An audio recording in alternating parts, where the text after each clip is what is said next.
Hi friends, మా పెద్దమ్మకైతే చేయి కాలిపోయింది. ఎలా కాలింది ఏంటనేది లాస్ట్ వరకు చూడండి, వీడియో చెప్తాను. ఎర్లీ మార్నింగ్ 4:20 అయితే అవుతుంది. ఇంకా ఇప్పుడైతే మా అన్నయ్య వాళ్ళు మా మామ వాళ్ళు అయితే వచ్చారు ఊరి నుంచి. అయితే నాకైతే నిద్ర మత్తుగా ఉండేసరికి ఏ ఎక్స్ప్రెషన్ అయితే ఇవ్వలేదు, కానీ నాకైతే చాలా హ్యాపీగా ఉంది. మా మామ వాళ్ళు మా అత్త అయితే నన్ను లేపైతే ముద్దులాడుతున్నారు. ఇక్కడ మా అక్కోళ్ళ ఇంట్లో అయితే ఫంక్షన్ ఉంది, అందుకనే మా అత్తోళ్ళు మా పెద్దమ్మోళ్ళు అందరూ అయితే వచ్చారు.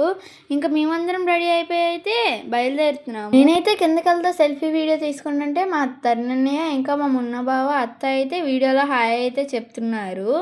ఇదిగోండి మా బాలన్నయ్య. ఏం ఫంక్షన్ అనేది అయితే నెక్స్ట్ వీడియోలో చెప్తాను. ఇంక ఇక్కడైతే ఇద్దరిద్దరు చప్పున అయితే బైకుల మీద మా అక్కోళ్ళ ఇంటికి అయితే వెళ్తున్నాము. ఇంకా మేమందరం కలిసి అయితే వచ్చేసాము. మాకైతే ఇక్కడ టిఫిన్ తినడం అయితే కంప్లీట్ అయిపోయింది. మా బాలన్నయ్య మా బావ అందరూ అయితే ఇక్కడ కూర్చున్నారు. మేమందరం అయితే కోన్లు అయితే పెట్టించుకుంటున్నాము. ఇంకా అంతలోపే మా చిన్నక్క అయితే వచ్చింది. నేనైతే హక్ చేసుకున్నాను. మా రెండో పెద్దమ్మకి అయితే చెయ్యి మీద గంజిపడి అయితే పొక్కిపోయింది, చూడండి కాలిపోయి. అన్నీ బాగానే ఉంది, కానీ ఇలా జరగడం అయితే నాకు చాలా బాధగా ఉంది. ఫ్యామిలీ ఫంక్షన్స్ అంటేనే చాలా సరదాగా ఉంటాయి కదా. ఇంకా దీని కంటిన్యూషన్ పార్ట్ అయితే నెక్స్ట్ వీడియోలో పెడతాను. మీకు కనుక నచ్చితే please like, share, subscribe. Thank you for watching. Bye.